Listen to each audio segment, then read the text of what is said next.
Hi guys, video for today, magluluto ako ng ulam namin mamayang tanghali. Nahulog pa yung isa. Ayan na guys, piniprepare ko na yung mga lulutuin.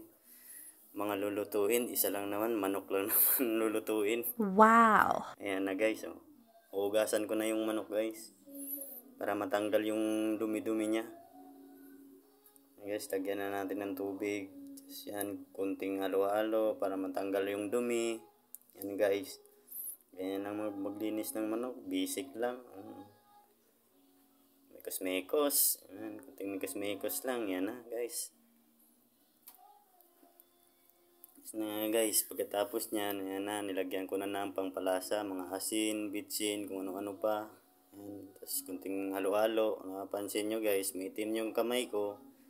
Kulay ko na talaga yan. Pero nagugas naman ako ng kamay.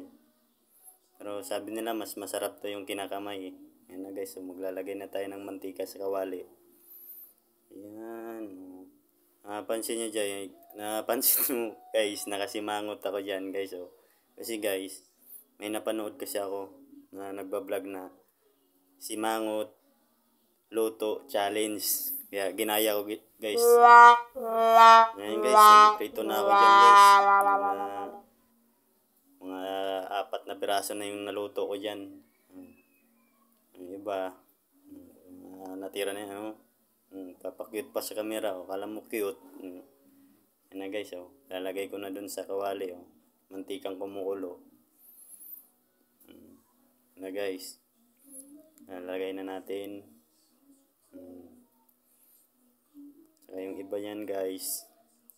Nilagay ko na sa plato mga luto. Ayan, may bata pa nag-aabang. Gutom na yan. Gutom na yung alaga ko na yan. Dito na lang to guys. Dahil paluto na yung niluluto ko. At kakain na rin kami. Alaga ko. Kanina pa yung nangulit sa akin. Kasi gutom na daw siya. Sige na guys. Bye bye. Dito na lang guys. Yung ano natin.